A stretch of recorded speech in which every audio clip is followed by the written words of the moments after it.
Hi everyone, I hope your new year 2026 is going well.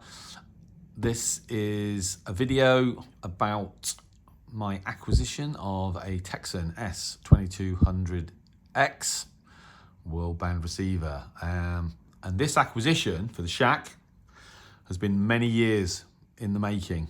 My good friend Tam, he purchased the original version of this radio, the Tecsun S-2000.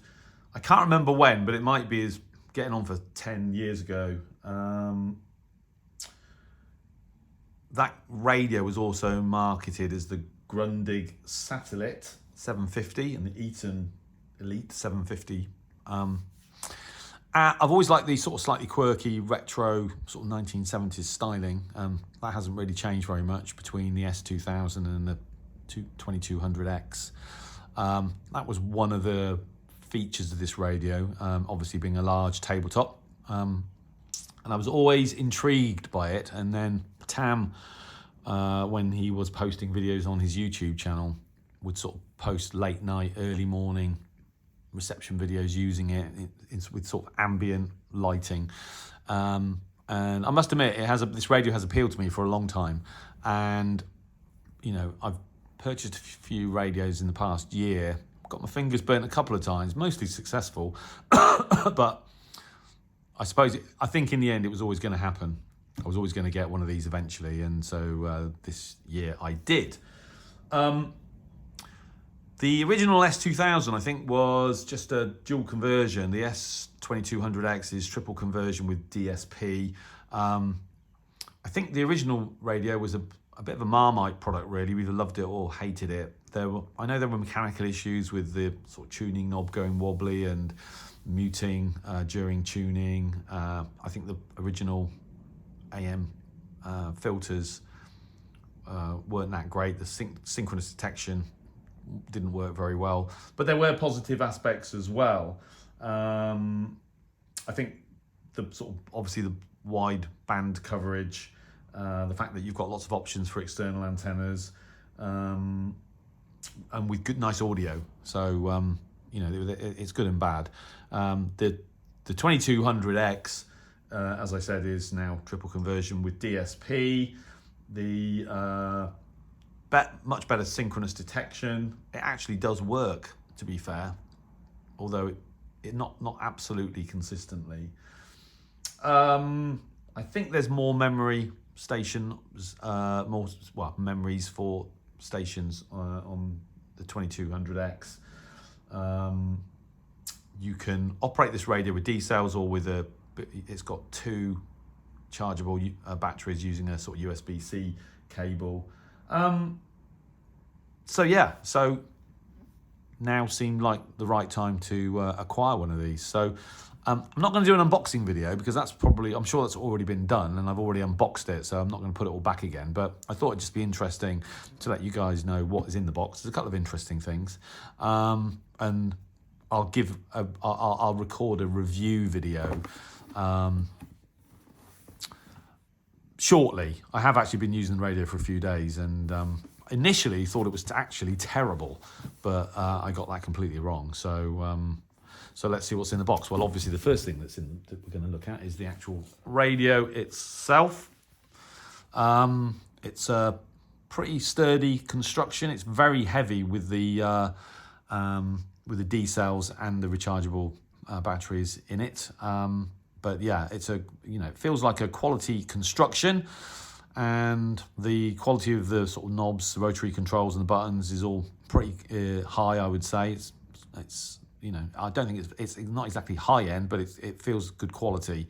And the fact that you have this rotatable external antenna obviously for long wave and medium wave, and you can actually plug another antenna into it, as you can see in the socket there, is actually a really good feature. But I'm not going to go through the features of it because I'm going to do a separate review.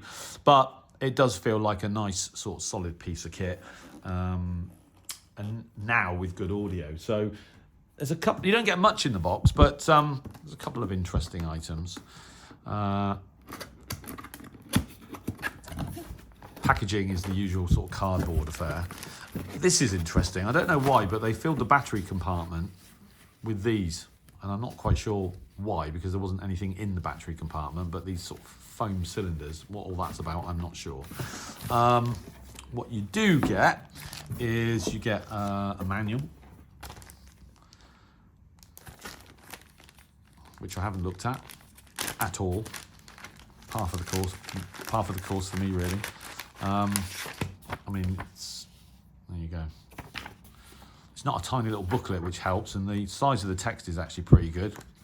But, you know, because obviously some of these manuals are so small and the text is so small that even with my glasses I'm struggling. But, you know, it's pretty well laid out, decent English.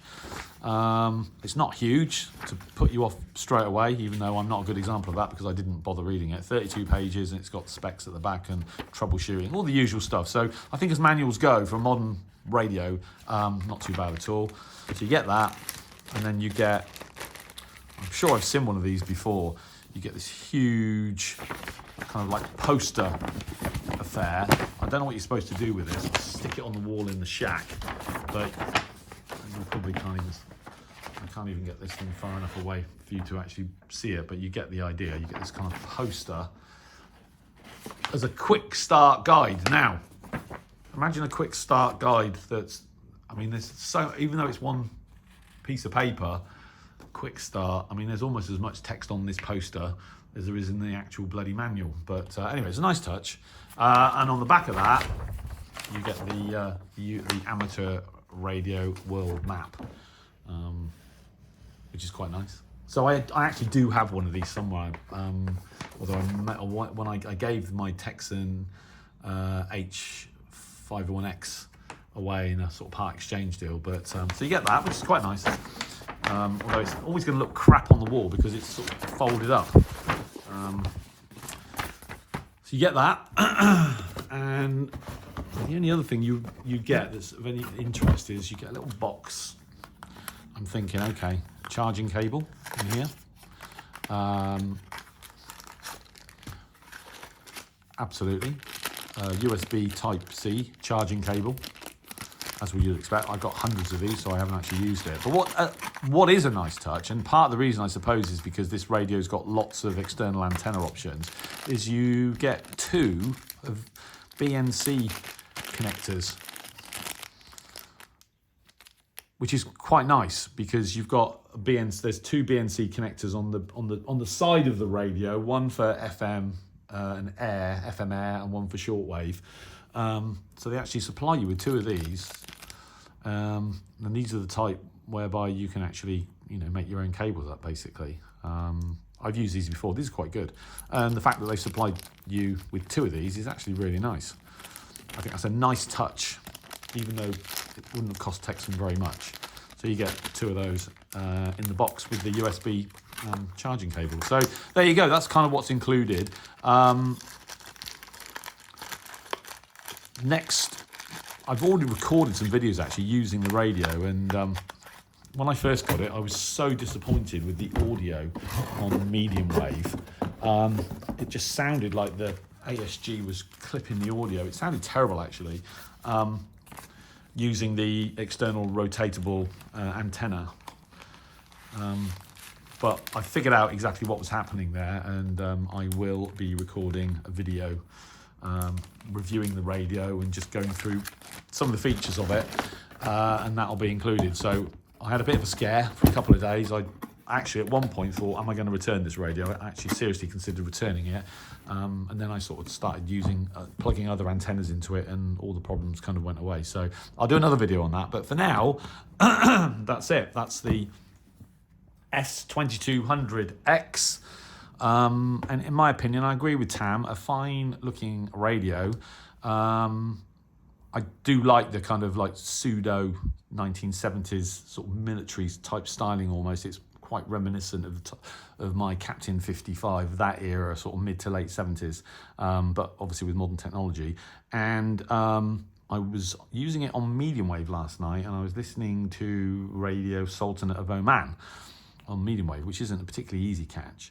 So, and I was also listening to the VOCM, Voice of the Common Man, from Newfoundland and Labrador. So this radio with a good antenna is capable of demodulating signals on medium wave from across the Atlantic Ocean, which is yeah, very good. I mean, I've got some high-end portables that aren't able to do that. Part of the reason, I think, is because the filtering is actually pretty good on sideband. And one of the issues, I think, with the original S2000 was that the sideband audio and stability wasn't very good.